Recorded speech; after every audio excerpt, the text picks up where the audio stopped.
Привет, привет! Меня зовут Людмила, и с вами Людмила Шпакова в потоке. Наш сегодняшний разбор называется так: Его послание вам. И у нас сегодня будет только одна позиция, и его послание я буду читать экстрасенсорным методом от его лица, собственно говоря, от первого лица. Ну и, конечно же, для того, чтобы вы не прослушали чужую информацию, да, внимательно слушайте, пожалуйста, сигнификацию человека, его характеристику, да, может быть, нам покажут, что между вами. Если это совпадет, тогда слушайте послание вашего мужчины вам. Итак, смотрим, что между вами, кто такой, да, к нам пришел. Думайте о нем пока. Можно произнести его имя внутри себя для того, чтобы точно пришел ваш человек. Угу. Итак, ну, во-первых, между вами сейчас перевернутая башня, да. Это всегда говорит о том, что поставлена точка, да, то есть как бы здесь происходили какие-то события, какие-то выяснения, очень много было сказано в сторону эго друг друга, да, то есть и ваше эго было задето, и эго мужчины было задето, и в конце концов решили поставить точку. Но вот учитывая эмоциональные карты, которые я вижу, да, здесь, возможно, вы ставили точку уже не один раз. То есть поставили точку, она превратилась в запятую. Поставили точку, ну опять через время сошлись. Да, опять что-то такое происходит. Вы можете быть замужней дамой. Здесь вообще вероятнее всего четырехугольник. То есть мужчина женат, да, мужчина женат или живет там с гражданской женой. Вот, а вы замужем, потому что вы здесь императрица. Причем императрица, которая находится в девятке пентаклей, в девятке кубков. То есть, в принципе, ваш дом – это полная чаша. И, скорее всего, в этом доме есть муж. Императрица не всегда означает прям замужнюю даму, да, потому что, по сути, это дама беременная или дама, у которой есть дети. То есть 100% это то, что у вас есть дети. И подразумевается, да, просто когда дом полная чаша, что все-таки это еще и муж. Вот, значит, я бы сказала так, что вы жили себе спокойно в своей девяточке пентаклей и девяточке кубков. Зона комфорта создана, квартира, дача, необходимый отдых несколько раз в год, все у вас присутствовало, но не хватало эмоций. И, может быть, до появления этого мужчины вы не знали, что вам не хватает эмоций. То есть вы себе жили и считали, что так все живут, да, нормально, нормально. Главное, чтобы все было спокойно, дети росли, все живы-здоровы, да, денежка есть, все хорошо, вот. И когда он появился, да, когда он появился, вспыхнул в вашей жизни, как яркая вспышка, вы вдруг осознали, что вы и не жили-то вовсе. Да, я бы сказала так. То есть этот человек, он вас как будто бы обжег, потому что здесь очень много карт страсти, очень много карт такой, знаете, внезапно нахлынувшей любви. То есть до его появления вы могли думать, что вы живете прекрасной, нормальной, благоустроенной жизнью. Как только он появился, вы стали думать о том, что ваша жизнь очень пресная, что она никакая, что с мужем у вас одиночество вдвоем, а вот этот человек – это ваша последняя возможность испытать любовь. Потому что он пришел, и сердце ваше стало биться, и кровь ваша стала сильнее бежать по вашим венам. Вот. А ситуация дьявола, ситуация того, что у вас есть муж, а у него, скорее всего, есть жена, да, она лишь подогревала страсть. То есть вас тянуло друг к другу еще и потому, что это запретный плод, еще и потому, что это адреналиновые все вещи. Да? То есть у вас вырабатывался не только дофаминовый коктейль, а еще и такая хорошая порция адреналина, когда вас колбасило после встреч, ну скажем так, прям там по нескольку дней. Колбасило, и энергия есть, и двигаться хочется, и бегаться хочется, и бегать хочется. Вот, то есть этот человек, он вас наполнил энергией драйва, страсти, и вам показалось, что вы как будто воспряли, да, то есть помолодели, похорошели. Окружающие стали замечать, как у вас блестят глазки, какая вы стали хорошенькая, молоденькая, да, и так далее. Ну, конечно, гормоны очень многое делают с нашей внешностью. Вот, значит, здесь тайная связь, тайные, скорее всего, встречи. Вы, кстати, могли работать вместе или работаете сейчас, но сейчас ваши отношения, да, то есть вы здороваетесь друг с другом сквозь зубы, потому что перевернутая башня уже произошла. И, ну, типа, мы только коллеги, все, теперь мы только коллеги. Хотя я бы ставила скорее на то, что вы вместе работали, страсть эта началась, да, и потом или уехал мужчина, или вы уволились, что-то такое тоже здесь с работой произошло. Вот, значит, какая-то безудержная страсть двоих несвободных людей, притяжение друг к другу, мысли о том, что вот оно, то, что я всю жизнь ждала, вот, а потом стали появляться, знаете, какие-то отрицательные черты мужчины, да, если мы берем вот с вашей стороны читать, то вдруг он стал мелочным, он стал трусом. Вы увидели в нем прям трусость какую-то колоссальную. Были ситуации, и вам это стало неприятно. Идеальный образ стал меркнуть. Понимаете, мужчина стал каким-то мелким, мелочным, где-то глупым, где-то, знаете, таким спрятался за вашу спину, обвиняя вас потом, что вы сами были виноваты. Ну, то есть стали появляться какие-то черты его характера, которые вас неприятно удивили. Вот. Но вы какое-то время еще пытались себя уговаривать, что все нормально, что все хорошо, ну вот он такой, началось узнавание и так далее.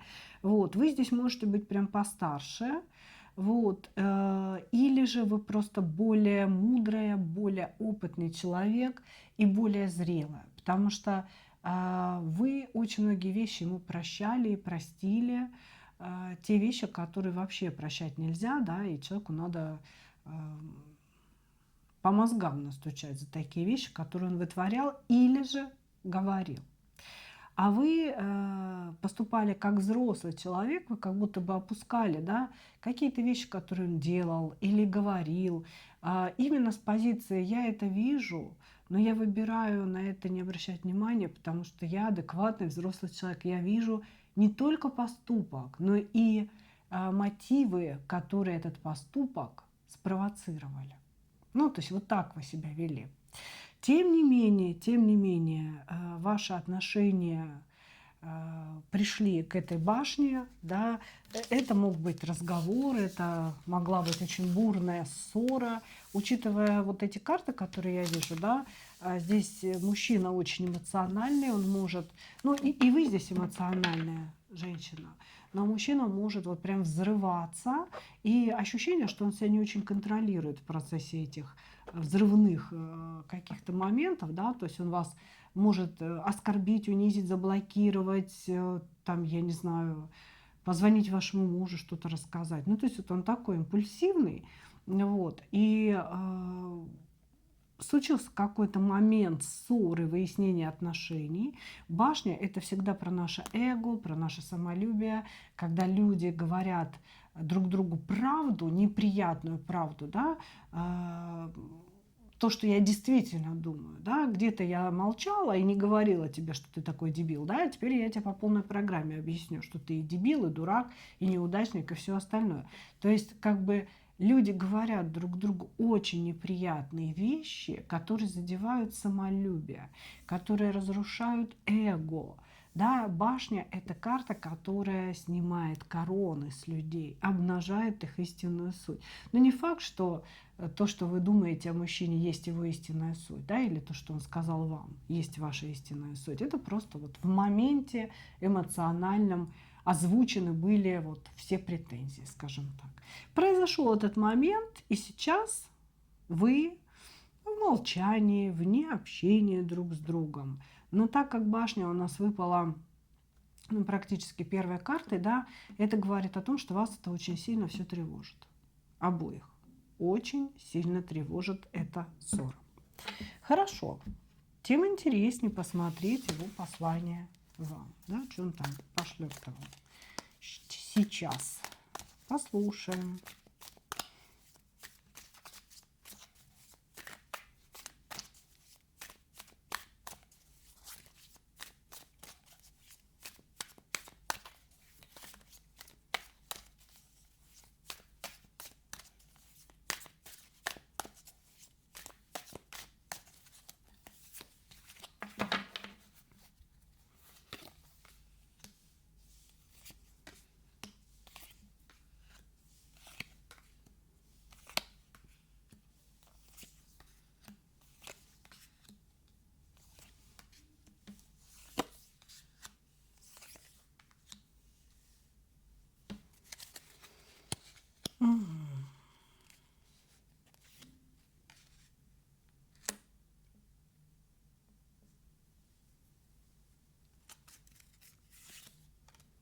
Слушайте, он или выпивает, или какой-то обдолбанный.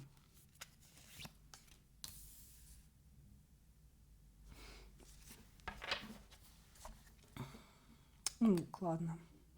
Здесь, вы знаете, я не знаю, что сейчас пойдет, но первая энергия, которая идет, что человек в измененке находится, какое-то измененное состояние сознания у него присутствует, но почему-то идет ощущение, что он за рулем или где-то движется. Может быть, не он за рулем, его куда-то везут на машине, на поезде он едет, да, ну то есть он может не быть за рулем, поэтому в измененке. Или же он конкретно за рулем находится в состоянии опьянения какого-то. Вот, то есть здесь идет такая информация. Его послание вам.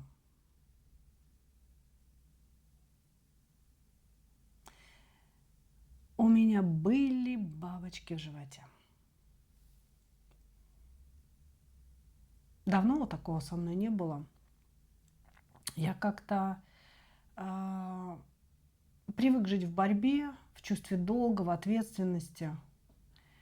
Вообще меня очень много пинали женщины в течение моей жизни. Пинали, указывали мне какие-то мои недостатки. И, по сути, мало кто меня хвалил, и мало кто меня высоко оценивал.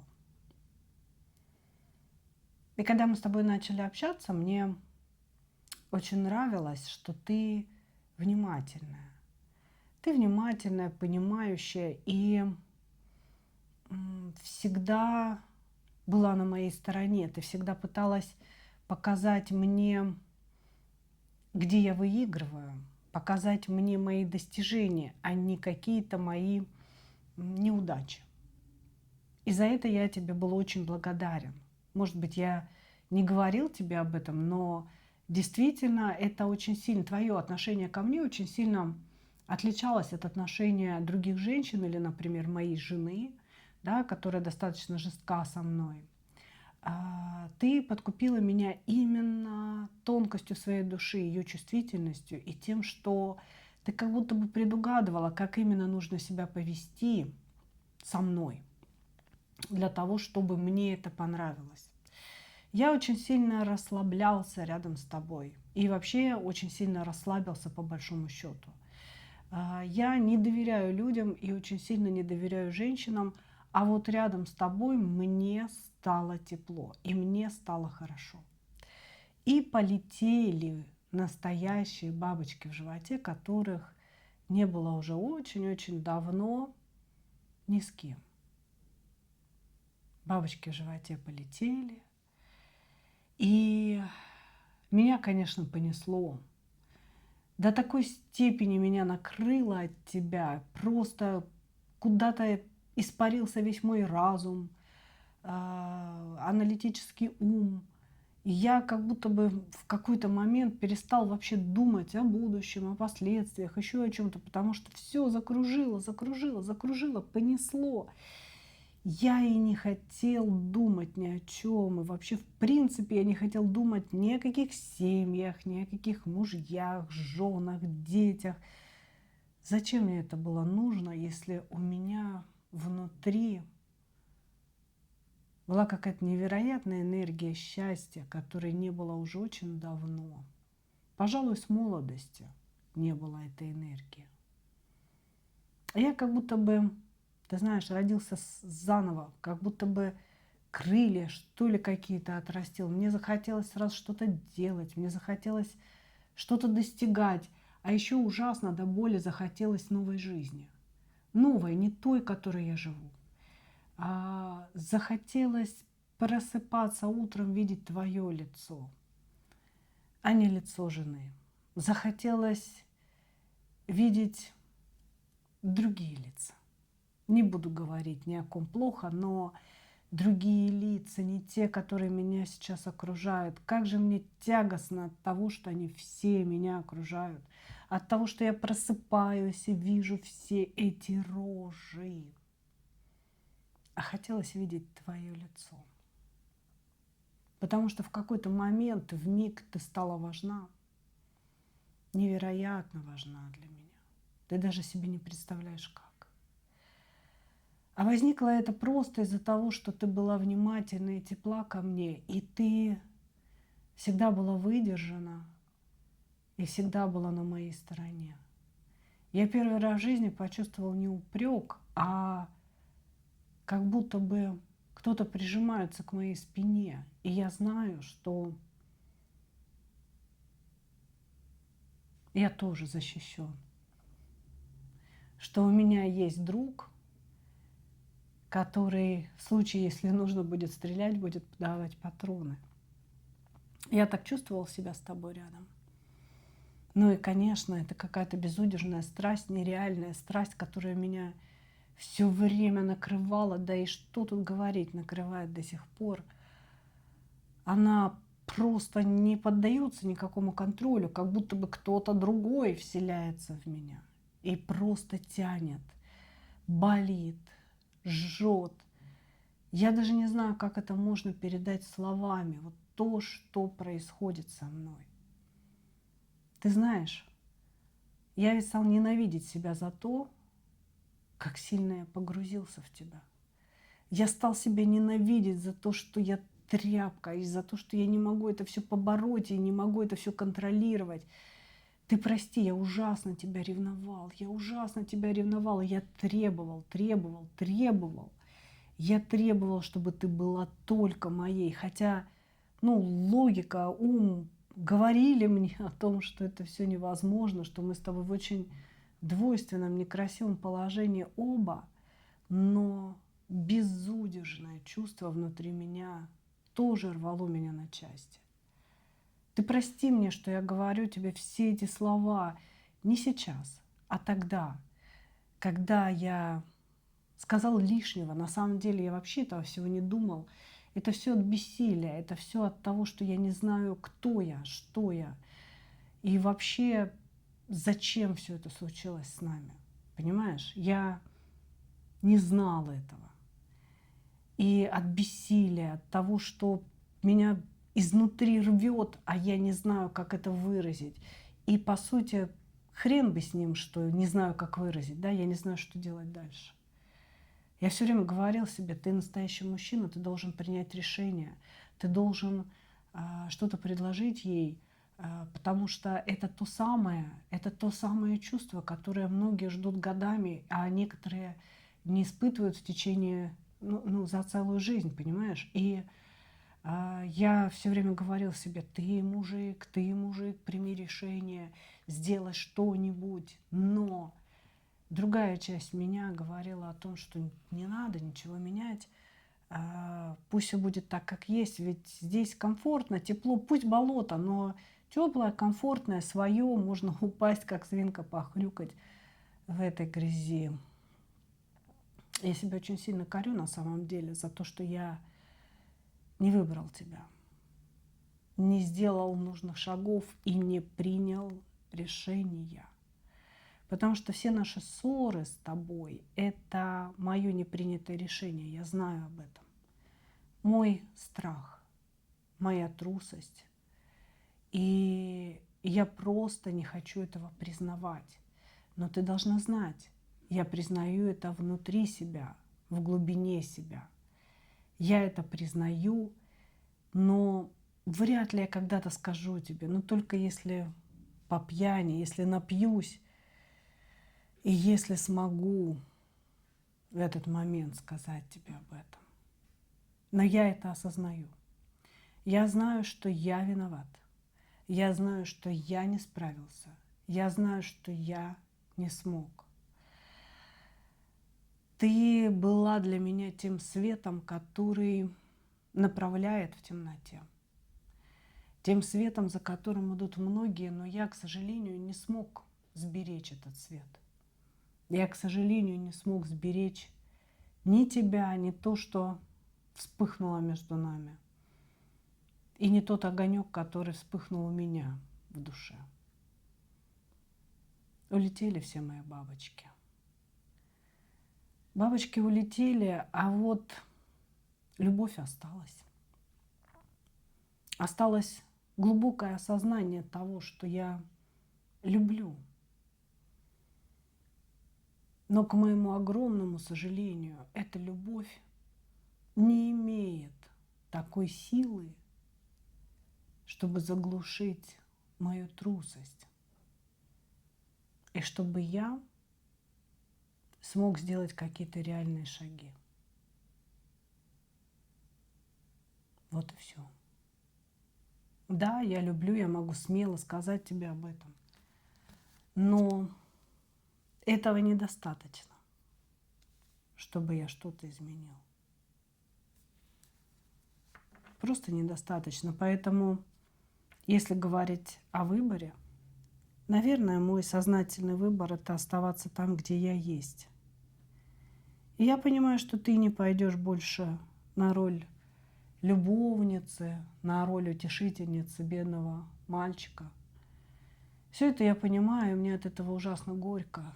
И то, как я веду себя, все эти блокировки, крики, визги, это все мое бессилие, это все мое понимание моей собственной ничтожности.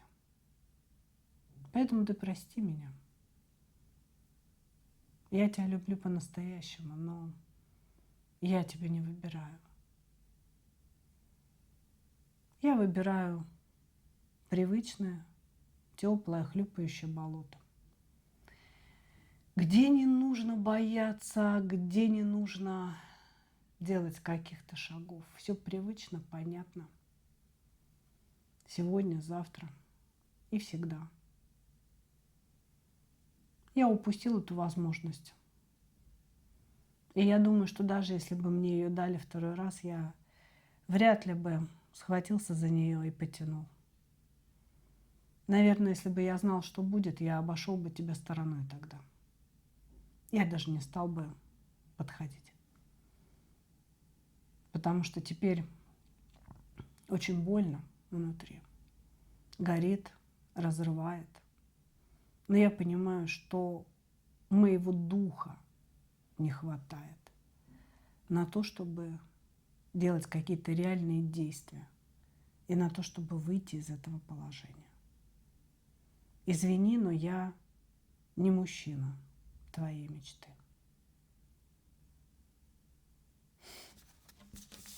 Ну вот как-то так, девчонки.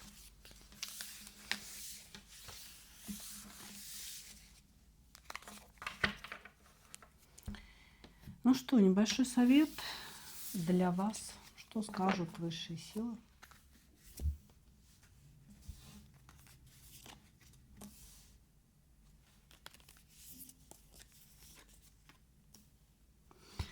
здесь, по сути, говорится о том, не возвращайтесь туда, где вас не ждут. Да? То есть, не знаю, о чем это после признания мужчины. Возможно, он напишет, потому что чувства здесь такие сильные, и если он особенно выпивает, да, это может стать стимулом к тому, чтобы написать вам. Фраза, короче говоря, вот такая. Я думаю, что трактуйте ее сами, да. Я не буду здесь давать свои трактовки. Просто не возвращайтесь туда, где вас не ждут. Вас очень много, и это может касаться как вашего мужа, так и вот этого человека, так и еще чего-либо, да. Просто примите для себя к сведению. Ну что, мои дорогие, такой сегодня у нас получился глубокий разбор экстрасенсорно-потоковый. Очень надеюсь на то, что вы услышали то, что хотели. Ну а я благодарю вас, как обычно. Хочу пожелать вам только одного. Встретить свою настоящую любовь и не потерять в ней себя. Ну а мы увидимся с вами в следующих видео. Пока-пока.